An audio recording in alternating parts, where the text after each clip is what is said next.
Hello everybody, Gamer86, and we're going to check out a new video released from the Death Battle crew. It is called Rwby vs. Maka. And this was actually kind of teased on the last video, which was the Hulk versus Godzilla. So now we're going to check out the newest video starring the two girls. And so let's see, without further ado, and that was part of my quick talk. I was pretty excited to see this, so... Okay. 3, 2, 1, go. Fight! Ruby Rose versus Maka Albarn. The battle of spunky teens with oversized gardening tools. He's Wiz and I'm Boomstick. And it's our job to analyze their weapons, armor, and skills to find out who would win a death battle. They're both very skilled, so this is I gonna be good. remember when Mama Boomstick read me bedtime fairy tales. Stories of heroes and warnings about eating those little berries and quicksand. So much quicksand. Yet in the world of Remnant, fairy tales are real. Here, huntresses do battle with monstrous Grimm, and there was nothing more exciting than that to Ruby Rose. Daughter to the original world-renowned animation. huntress, Summer, who disappeared. Little Red really wanted nothing more than to be a huntress. Her dedication paid off. Admitted into Beacon Academy 2 years ahead, a premier school for huntsmen and huntresses, Ruby clearly showed prodigious talent. Not just that, she's got the weapon geek gene just like yours truly. Ruby doesn't leave home without her trusty Crescent Rose. It may look like a high-tech scythe, and it is, but it's also a gun. Ruby made Crescent Rose herself. It's like a dance between Grim Reaper's Choice and a bolt-action sniper rifle. A dance is fitting, as huntsmen are locked in a never-ending waltz in their battle with the Grimm. Crescent Rose can switch between sniper and scythe at the press of a button. Ruby's an old hand at flinging and moving it exactly how she wants, despite it being, like, bigger than she is. How does she do it with those noodle arms? The girl can't even throw a punch. Well, she might not need to, given the strength of her aura. All living beings in Remnant have an aura, except dark creatures like Grimm, though not all of them can utilize it in combat without extensive training. See, aura forms a barrier that blocks fatal blows and even heals wounds. It can make weapons stronger too. When Ruby slaps a cartridge of dust into Crescent Rose, her aura lights up nature's wrath in man's hand. Dramatic, but accurate. This dust represents the base elements of the world: fire, electricity, ice, wind, anti-gravity. Does that last one count? Rule of cool, Wiz. She's got the eyes of a hawk, and when she shoots you with dust, a bullet wound's the last thing you'll be worried about. With enough of a boost, ice dust can freeze over whole mechs, and she can power up her kicks to crater military-grade steel. A person's aura may be limited, but Ruby can keep track of hers with this handy health bar on her not smartphone. Ruby blasted through Huntress classes with flying colors. Almost right away, she was appointed the leader of her own group, with White Schnee, Flake Belladonna, and Big Sis Yang Xiaolong. Oh, I get it! Team Rwby! But Ruby's hope for many years of learning with her friends would be dashed as evil machinations spread like wildfire. And with a flash of silver light, Beacon had fallen. Ruby's friends? Dead. Her school? Totally wrecked. Her sister? Disarmed. All because of a lover's spat that went way too far. Salem saw the world divided, and it was time to say goodbye to any happily ever after. But Ruby wouldn't give up like that, so she set off to change the world. Even as Crescent Rose began to feel heavier and heavier. Could she really save the world like her fairy tale heroes? All she did is what she's always done and never stopped moving forward. Because Crescent Rose wasn't the only thing she needed. She had to improve her semblance too. Right, while aura is essentially the manifestation of one's soul, the semblance is an expression of their personality. Basically, it's a superpower farmed by aura. And Ruby's got super speed. Or a teleport?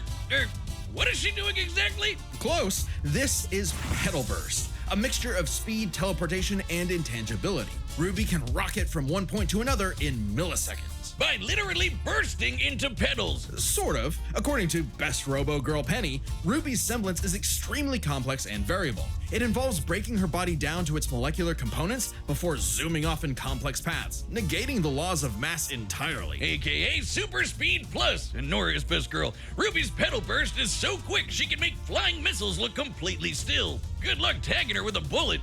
or a breadstick. She's certainly quick enough to give Emerald and Mercury a hard time, and they've dodged actual lightning. She's faster than Blake, who could keep up with the most cringe faunus of all, Adam Taurus. Well, he did draw his sword fast enough to parry an actual particle beam. In real life, such a beam is created by accelerating charged particles to just under light speed. So, that's impressive. With such a powerful ability, Rwby could safely shine her smile for years, even as she carried the fate of Remnant across the world. To her friends, she was a beacon of hope. Well, yeah, because she's got one more superpower. Her silver eyes. Just like her mom, Rwby inherited them from the god of light as a weapon against negative anti-life energy, like the evil goop Grim spawned Hang from. on. Okay. Just a wink and blam! Sayonara, Dragon of Darkness! But Ruby's skills didn't falter after her time at Beacon. As she journeyed across Remnant, she leveled up to compete with all sorts of powerful magic and mechanized foes. Her team could even match the Ace Ops, an elite squad of longtime professional huntsmen. Including Harriet, whose super speed semblance was totally outclassed by Petal Burst, and Vine, whose aura was strong enough to contain a bomb that was about to decimate the whole city of Mantle. Man, these are some pretty powerful auras. Though it's important to remember, Rwby is only 17 years old. The weight of being a leader, a savior, and a huntress like her mother would get heavier and heavier and heavier. She got over it. Look at her go! Taking Crescent Rose firmly in hand and sending a message of unity to the rest of the world. Rwby had finally left the fairy tale behind, taking one more step toward the day we've waited for. Alrighty, so real quick. So that was a quick breakdown of Rwby, and it's been forever since I last saw the series. I saw some clips here and there, and so the last time I actually saw Rwby from start to finish on the episodes was maybe season 4. On its second episode or third episode. I last thing I remember was the fact that we actually see Jean's jacket without his armor, and it was like has that bunny rabbit on it and such. I want to give an estimate. That's how close the last time I saw the Rwby from start to finish on the episodes. Other than that, the rest it was just like clips here and there and such. Um, there was a few questionable thoughts on the direction in the series, and then it has some good moments and such. And so, and quick shout out to Monty Ohm, the creator of Rwby,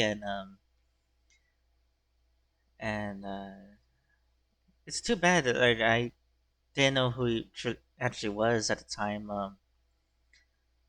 But he had, like contributed a lot on another series, which is the Red versus Blue series for season 6, I want to say.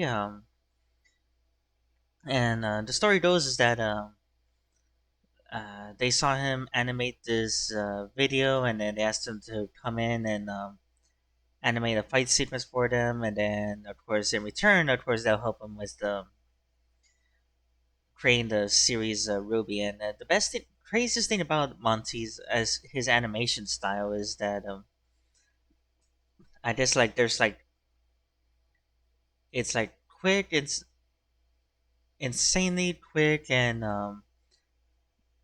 you'll still be able to see on how what everything's going on and such. And like you saw a little bit with the earlier seasons with Rwby, and the way she fights and such. It's all from Monty's and his style of animating.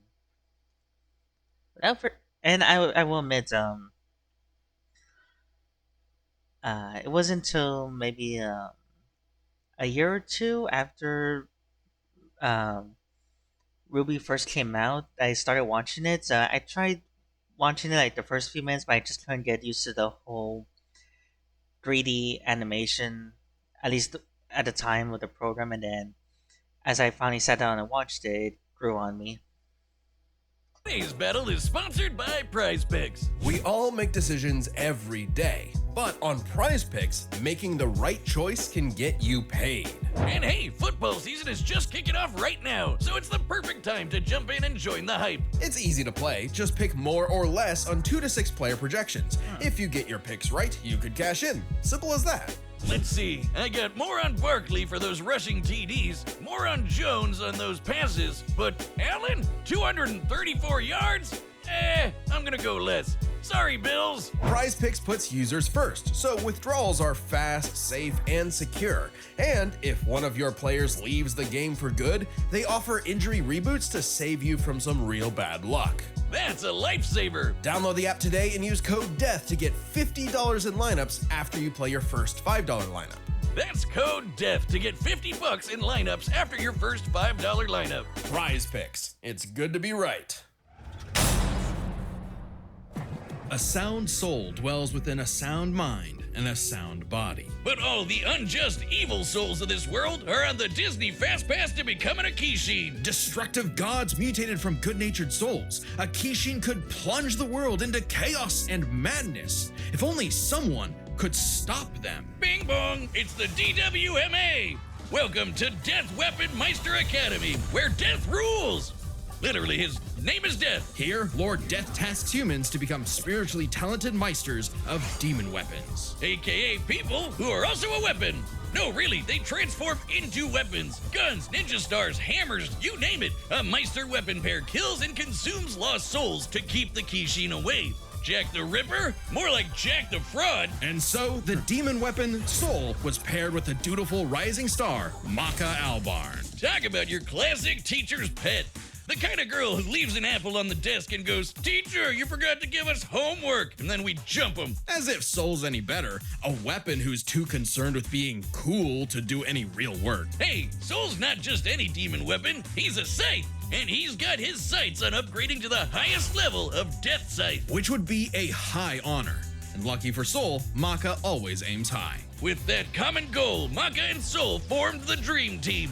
All they needed was 99 Kishin eggs and the soul of a witch. Easy, right? Maybe, since Maka is extraordinarily perceptive at spotting and examining souls. She can detect spiritual presences from millions of yards away and can discern its nature, stability, and emotions. Time for class then. The two trained hard, but their styles kinda weird.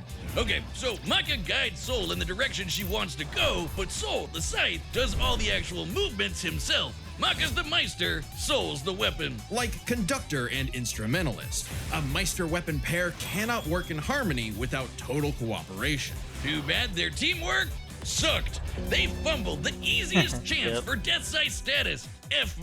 Maka just could not get in tune with Soul's wavelength. She was skilled, sure, more skilled than most. Keyword, most. There were plenty of rivals showing her up, like Blackstar and Tsubaki. Really puts a damper on the straight A's when this show-off is doing better than you. It was up to Maka and Soul to improve their teamwork through Soul Resonance. What I said about wavelength wasn't metaphorical.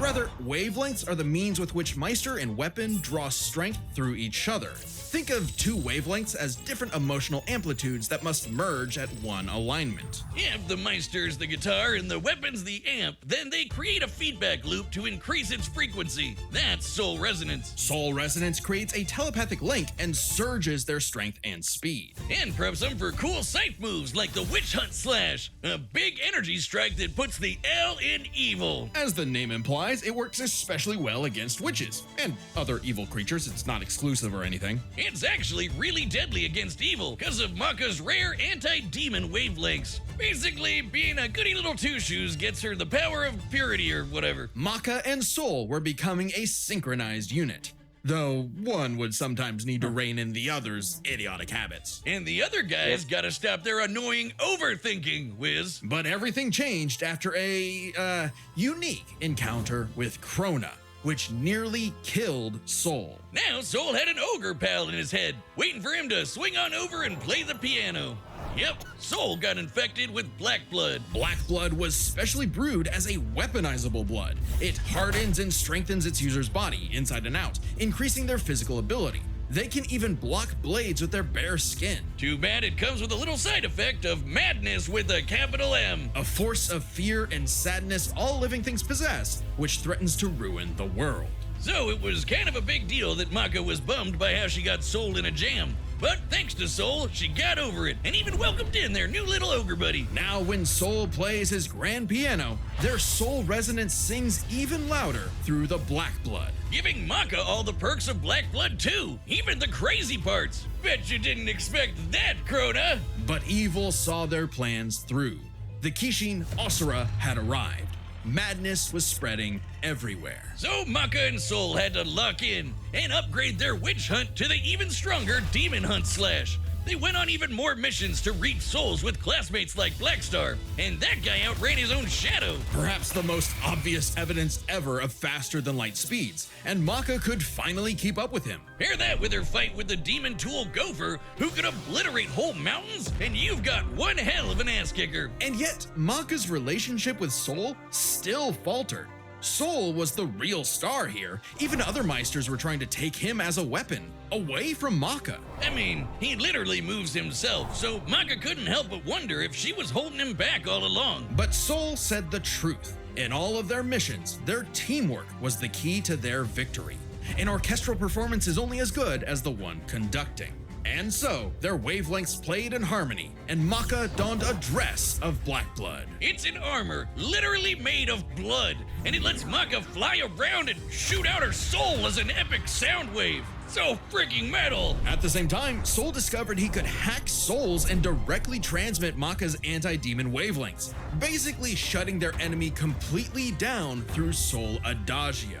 And they finally achieved forever Death since I Sight. read The Soul. dream's here, baby. So when Krona's own black blood reached its final stage, Maka and Soul flew to the moon. A moon small and unassuming, but so dense it has the same mass as the planet itself.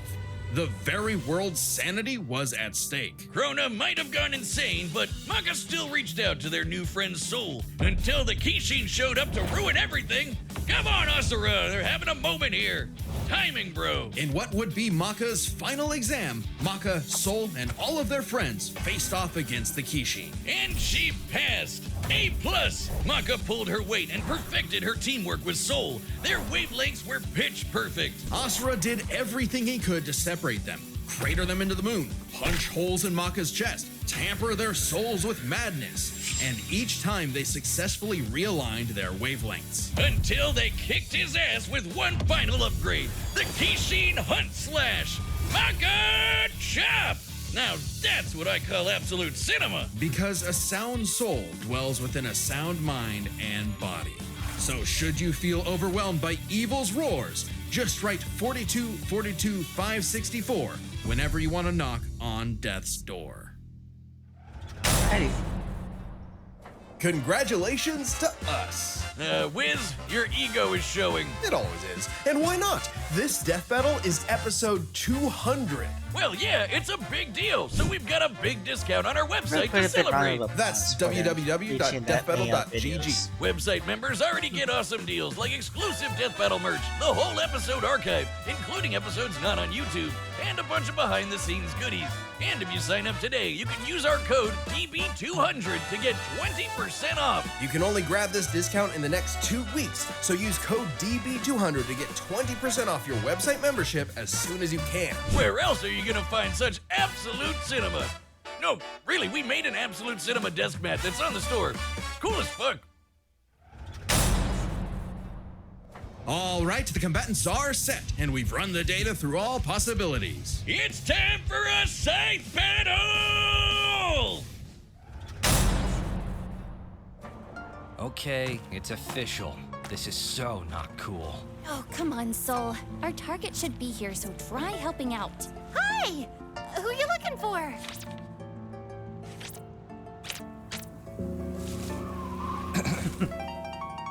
Little Red Riding Hood, your humanity has strayed from its just path, and the Shinigami has called. Oh my gosh, your boyfriend turns into a scythe! Oh, that's so cool! Your soul is ours!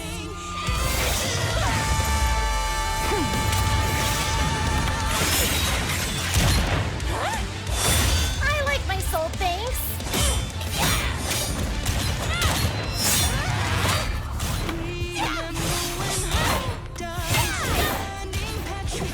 Hi, Red. Your moves are sick, but too slow for my Meister. You haven't seen anything yet! Focus. I think it goes a couple of ways. But we can handle it. Let's go, Soul Ruby Regiment! loses, or it's gonna be a tie. And then I'll go for Ice Cream, probably.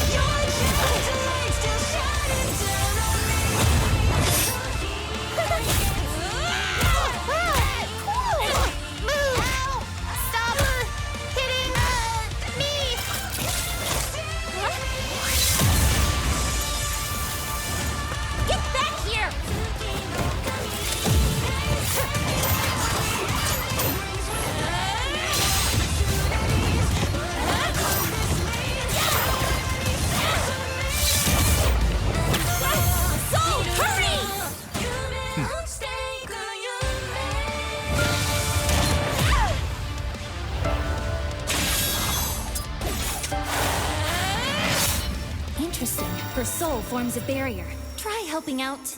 Relax. Sorry,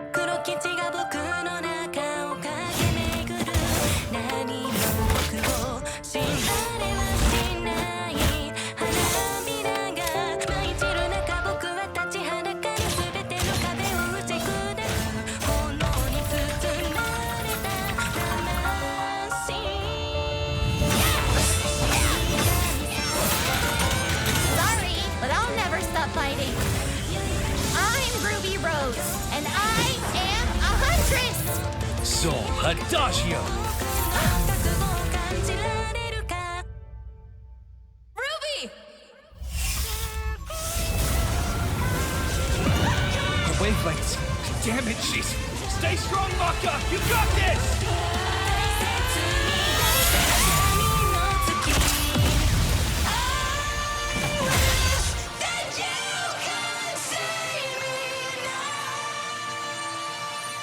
A simple, honest soul. Ruby Rose, huh? And yep, she's dead. Rest in peace, Ruby. But hey, it's not often you get to see scythe-on-scythe action like that. Let's That's break this true. down with the 4 categories that best represent this matchup. First, strength. Or a supercharged Ruby's strength way higher than you'd think, like kicking this Grim through steel. But Maka's soul resonance could match Gopher, who destroyed mountains. Now, Team Ruby did defeat Vine, whose aura contained a bomb that could have wiped out a city. Adding up their flight speed and how far Harriet said they'd have to fly to avoid the blast, that's a 366 kiloton bomb. It's possible Ruby's own aura possesses a similar level of, say, energy strength, though her semblance obviously can't replicate what Vine did. Black Blood Maka got blasted by Asura into the moon. Yeah, it's small, but its mass is the same as Earth's, right? Putting Asura's strikes at 2 quadrillion tons of TNT, over 5 billion times higher than Vine. So, Maka takes strength, but speed wasn't as clear cut. Ruby's a fast little gal. Maka kept up with Blackstar, faster than Shadows and whatnot. But as they improved their skills, Ruby and her friends could outspeed Atom. Who blocked a particle beam. Though given the distance and time to react, Atom moved about 42% the speed of light. Not quite faster than your own Shadow territory. Still, Ruby's Petal Burst has become far faster than this over time, and clearly gives more than a 2-time speed increase on top of that 42%, making her well past light speed. Definitely enough to take on Harriet, who was all about speed. Angry speed. This isn't to say Maka couldn't keep up thanks to Soul Resonance, but Petal Burst makes this comparison close enough to call it a tie. And their speed would be key to winning in skill. Come on, Wiz. Call it what it really is. It's Scythery. That's not a word. Maka's Scythery was pretty good, but Soul does all the movement for her. As a Meister, she was mostly a guide. It's easy to assume that Ruby's Scythery was superior. She's entirely self-sufficient at dancing with her weapon. Soul's own control is still a factor here, but it doesn't change that Ruby's been swinging that thing for way longer than Maka. Ruby's got Scythery in the bag. Perhaps this edge would be enough for Ruby to avoid Maka's far greater strength if she had the better powers. So, Aura's really cool. Barriers, healing, superpowers, and so on. But it's got one big weakness. It is a finite resource that is required for all of Ruby's powers. Petal Burst, activating Dust, even powering up Crescent Rose takes juice and some aura. Once it's gone, Ruby's totally vulnerable. And there's a second key factor regarding aura. It is specifically a manifestation of Ruby's soul. And Maka's powers are all about taking on souls. Maka had lots of ways to break through Ruby's aura, like Soul Adagio. And since Maka is exceptionally gifted at examining souls, she could definitely figure out how aura works. But plot twist, what about Ruby's silver eyes? Her anti-Grim eye beams? Turns out they were actually her best secret weapon. The negative power of Grim is quite similar to Madness wavelengths, which power Black Blood. Since anti-demon wavelengths can cancel out Black Blood, the silver eyes should achieve a similar effect. But Maka and Soul's whole story is about reaching that perfect soul resonance. Asura tried every way in the book and more to separate their wavelengths and failed. And we already talked about how much stronger he is than Ruby. Maka takes powers, because when she rose to the occasion, Ruby didn't stand a semblance of a chance and bit the dust. The winners are Maka Albarn and Soul Evans. Wait, his name is Soul Evans? Next time on Death Battle.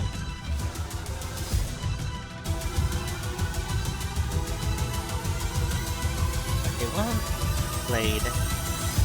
Subscribe and join as a member to see more Death Battle. Thanks for watching. Ah, yes, a big shout out from Monty.